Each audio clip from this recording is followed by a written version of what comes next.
Notes that you need to know from the NFL Divisional round. Both Devin Singletary and Dalton Schultz tied Nico Collins for a team-high 5 receptions, which is interesting because both players are free agents in 2024. Does Houston go and grab a running back in the draft? Do they hit one in free agency? Is Brevin Jordan the next man up for the tight end position? Do either guys get re-signed? I also want to note that the Texans went 3-13-1 in 2022-23, then 10-7 this past season, winning a playoff game. DeMeco Ryans should be the coach of the year. Lamar Jackson operated as a cheat code with a huge performance. He threw 2 touchdowns. He rushed for 2 touchdowns. Nearly unstoppable with Mark Andrews still out of the mix. He's one of very few QBs that can throw for 100 and rush for 100 in a huge game. The Baltimore rushing attempts look like this. Justice Hill 13, Lamar Jackson 11, Gus Edwards 10, Dalvin Cook 8. Definition of a running back by committee. Edwards led the team in carries in 2024. Dobbins entered the season as the lead back but had that season-ending injury.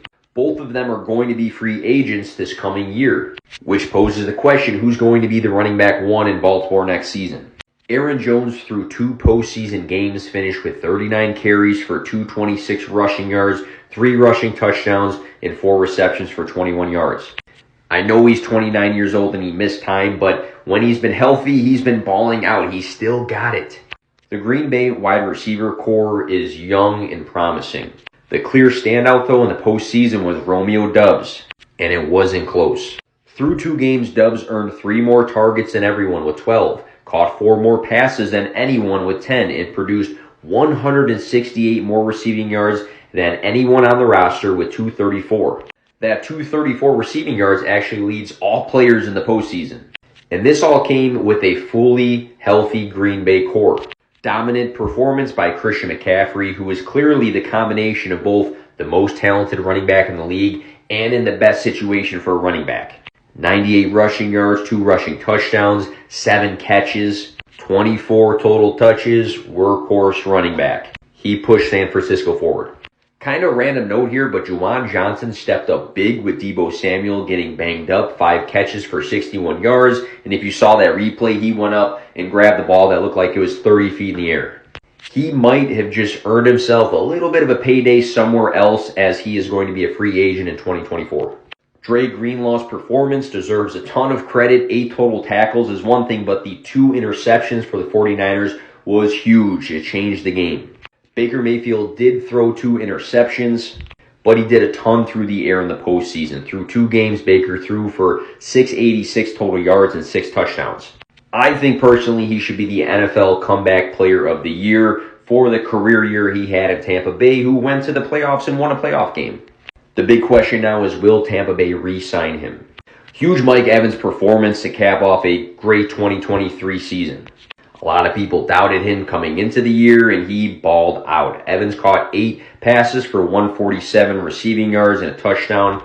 We're not sure where he's going to go in 2024. He is going to be a free agent, but in my opinion, this guy's a Hall of Famer.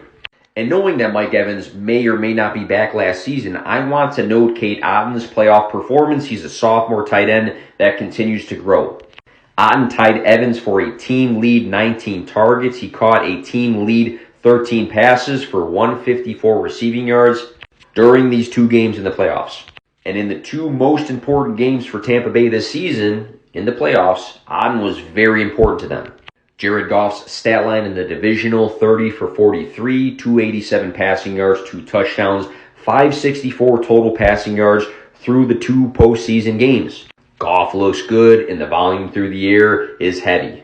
Jahmyr Gibbs made the most of his 13 touches in the divisional. Highly efficient, 9 rushing attempts for 74 yards and a touchdown, 4 receptions for 40 yards. Classic example of, imagine if he had more touches. Amon-Ra St. Brown through 2 postseason games has earned 23 targets. He caught 15 of those, produced 187 receiving yards, and scored a touchdown this past weekend. He continues to close that gap that's between him, Justin Jefferson, Jamar Chase, and CeeDee Lamb. If you ever doubted the Patrick Mahomes to Travis Kelce connection still being elite, the playoffs is the wrong time to do it. 215 passing yards for Mahomes, with Kelce accounting for a team-high 75 of those. Both touchdowns went to Travis Kelce. Huge performance over Buffalo. Over 100 scrimmage yards for Isaiah Pacheco with a combination of 97 rushing yards and 14 receiving yards. Pacheco punched in a score. Clearly the running back one of the future for the Chiefs. Josh Allen attempted to pull Lamar Jackson with a stat line of 186 passing yards and a passing touchdown, 72 rushing yards and 2 rushing touchdowns. Maybe not enough through the air in this one. He's going to get some stick for some of the plays, but he did what he could in this game. After scoring a touchdown in the wild card round, Khalil Shakir scored another touchdown in the divisional. Shakir caught 7 passes for 44 yards and has looked more and more important in that slot role for Buffalo. Stephon Diggs finished with 3 catches for 21 yards, which makes 13 straight games under 88 receiving yards. I can't think of another guy who had this big of a drop-off from the beginning of the year until the very end of it.